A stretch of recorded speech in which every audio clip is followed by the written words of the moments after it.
Let's get into it. Let's break down some of the game itself for today. Like I said, Lions opened up as 4.5-point favorites. It jumped to 5.5. Booner, the betting expertise here at Woodward Sports, just said it moved it back to 4. So all that for nothing. I just teased you guys. And it's not even 5.5. It's -4, which I think seems about fair. The home team typically gets like 3 points, so it's basically a pick 'em if it was on a neutral field. It's at Ford Field, looking for the Lions, and they need it. They need the home crowd energy. This is a Broncos team that is playing very well. I might have picked them to win 10 games, okay? But this week, I don't want that to happen, okay? I want to be wrong about that take, especially for this week and what's on the line for the Lions. I want them to clinch the division. I want them to clinch a playoff spot. And Sam, to do that, you gotta beat Mr. Lego Hair Russell Wilson, as some people would call him. I just found that out yesterday. Neil Rule calls him Lego Hair Russell Wilson. You need to take this team down. It is what it is. Sean Payton, and Dan already mentioned it, he wants to embarrass the Lions, and that sounds about right. Sean Payton, uber competitive, and he's a damn good coach. So they're going to have to be on their P's and Q's. I know Dan talked about it all week, that the discipline, the execution, all that stuff, it's got to be on point this week because the Denver Broncos will take advantage. They will. 100%. This is not going to be an easy game, but when you're looking at the Denver Broncos, when you're looking at what they do well and everything, one thing really kind of stands out. And this is where I feel even more confident that the Lions can win and they can get right. Because I think if they go into Week 15 10-4, we're a lot happier as a fan base. The Denver Broncos have the worst run defense in the NFL, at least by the numbers. And I know a lot of it was heavily inflated at the beginning of the year, but just listen to this. The Denver Broncos give up 144 yards per game on the ground. And let me give you some examples of games and when they've let, I would say, some inferior teams go off and some good teams go off. They allowed 350 on 8.1 yards per carry to Miami, the game where they gave up 70 to Devon Achane and Raheem Mostert. That's kind of understandable, maybe not to that level of 350, but Achane and Mostert, you could argue that they're 1A to Gibbs and Montgomery in terms of backfields. But they also gave up 171 on 5.3 yards per carry to the Bears. And not a lot of that was Justin Fields. It was more to Khalil Herbert. Besides for Justin Fields, would you take the Lions rushing attack or the Bears? I'd probably take the Lions. Give me the Lions. The Lions, 100%. With that offensive line, 100%. And the Bears went off with Khalil Herbert leading the way. Your guy. Yeah, hey, my guy. Yeah, before the season. Not my best prediction, but that's all right. All right, and also the Denver Broncos, when they faced the Jets, they gave up 234 yards on 7.3 yards per carry, primarily to Breece Hall. And Breece Hall's a good running back, but would you take the Lions rushing attack with that offensive line or the Jets rushing attack with that offensive line? Yeah, give me the I know, Lions. right? Tough. Obviously the Lions. So if the Jets can go off, I'm thinking the Lions can too. And those are some games kind of at the beginning of the year, and you could say, but the Broncos defense improved a lot, and that is 100% true. But recently, they gave up 192 yards on 7.4 yards per carry to the Buffalo Bills. And not a lot of that was Josh Allen. It was primarily to James Cook and Latavius Murray. Would you take the Lions rushing attack with that offensive line or the Bills rushing attack minus Josh Allen with that offensive line? Go Lions. Lions, 100%. And not to be outdone, they gave up the Broncos 175 yards rushing on 4.9 yards per carry to the Vikings, primarily to Alexander Mattison and Ty Chandler. I think this one is pretty easy. Alexander Mattison, Ty Chandler with that offensive line, Jahmyr Gibbs, David Montgomery with that offensive line. Obviously the Lions, and you wouldn't even think twice about it. And we all know that when the Lions offense is humming, when it's going to its max capacity, that running game is just going down teams' throats every single game. David Montgomery and Jahmyr Gibbs, to me, is the best running back duo in the NFL. And the fact that the Broncos' defense, their rush defense, has been so leaky this season, I think it presents a phenomenal opportunity for the Lions to not put themselves in situations where they do turn the ball over a lot. They're not putting it in the air as much. They're keeping it on the ground.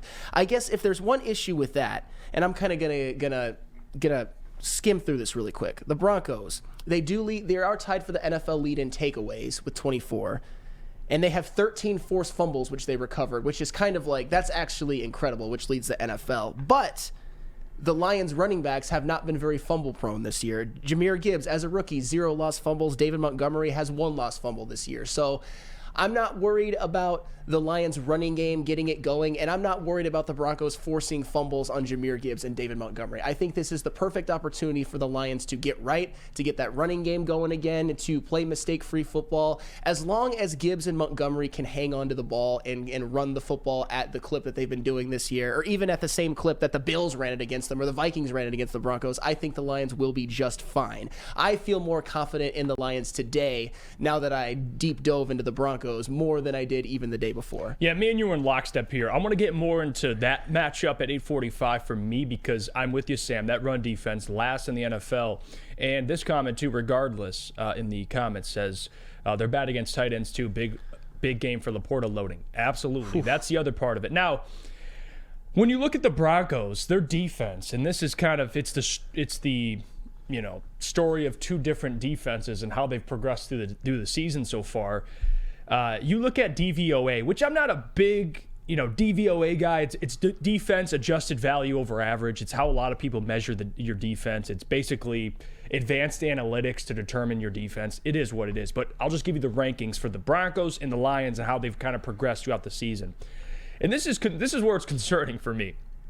The Denver Broncos defense by DVOA, weeks 1 through 5, they're 32nd in the NFL, okay?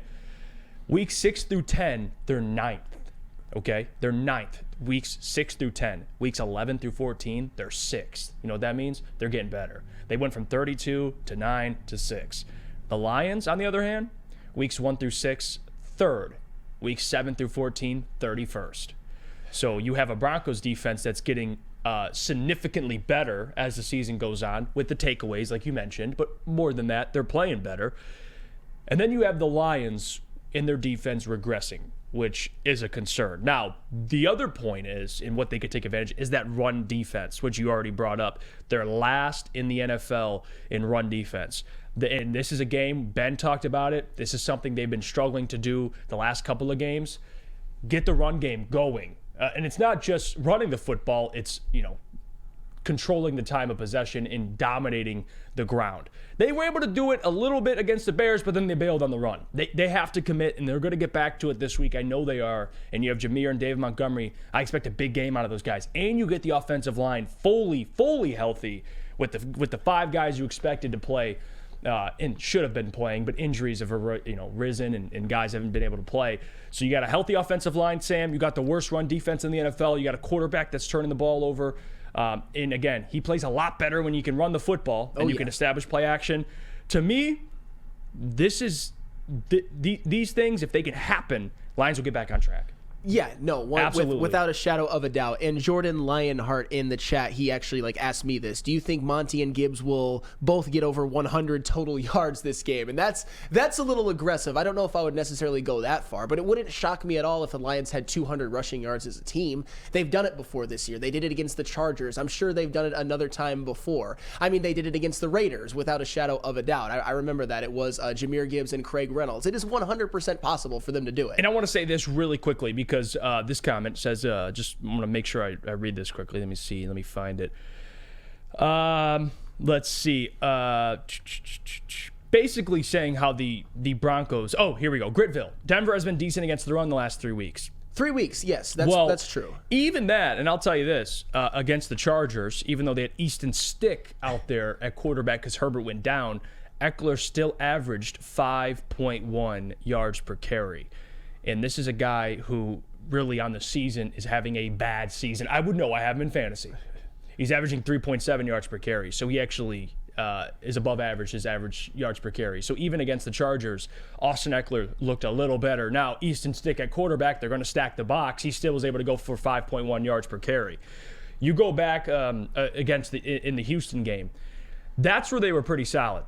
You had Dameon Pierce average 2.7, and then you had Singletary average 4.5. So they've been a little shaky lately, but again, guys, I'll ask the same question I asked when we brought up the Bears game, not only this recent week, but at Ford Field. Have they faced an offensive line like the Lions? That changes things, and I think people have to understand that too. You can look at, the team they played before, they've been playing better against the run, but this run game, this run scheme by Ben Johnson with the full offensive line healthy, and Jahmyr Gibbs and David Montgomery, the best duo in the NFL, I think it's different than just trying to compare apples to apples. I think that this run game is going to cause problems for the Broncos. I know it is. And if you don't want to give the ball up and you want to avoid takeaways, which the Broncos are good at, keep the ball, just run the ball, man. Run the ball, take some pressure off Goff, keep your defense off the field, stop putting them in terrible situations, and this game should go how we expect it to go. Yes, it should. And to respond to that the last 3 games, the Denver Broncos rush defense has been good. Yes, it has, and I won't deny that, but the previous 2 weeks prior to that, after their bye week, by the way, they gave up a bunch, what did I say? They gave 192 yards on 7.4 yards per carry to James Cook and Latavius Murray. What do we always talk about when it comes to the Bills? If only they had a run game. That run game worked very well against the Denver Broncos, and then the next week they gave up 175 on 4.9 yards per carry to Alexander Madison and Ty Chandler, and that was 4 games ago, 4 and 5 games ago. So they have had some recent history of poor rushing performances as well. And as you said, the Broncos have not faced an offensive line quite like the Detroit Lions is, and the only 2 good rush offenses that by the numbers are better than the Lions they've faced are the Miami Dolphins, and they got lit the F up. I mean, that was a 70-20 game. And then the Chicago Bears, who that total is heavily inflated by Justin Fields being such a good running quarterback. But when it comes to their running backs, I would say that they are fairly average on that one. And we all know the Detroit Lions, none of their rushing total comes from their quarterback. It's all based off of that duo in the backfield. So I expect a huge game from this Detroit Lions offensive line and the running game. And if they do that, I have no doubt that they can come away with a W. Yeah, you got Jahmyr Gibbs, KG. Jahmyr Gibbs, last 2 games, he's had a run in each game of 36 yards. Mm-hmm. Like, at this point, it's not about if, it's when he busts for another 36-yard run. It's just, it is what it is. And you probably do it this week against the Broncos. Absolutely. You definitely expect a big game from Jahmyr, especially when you have David Montgomery to get those tough yards and get the inside the tackle yards. You expect them to have a good game on the outside. Their front 4 has not been good this year. They have better corners, a better secondary than they do a front 4. So you definitely want to see the Lions pound the rock this week.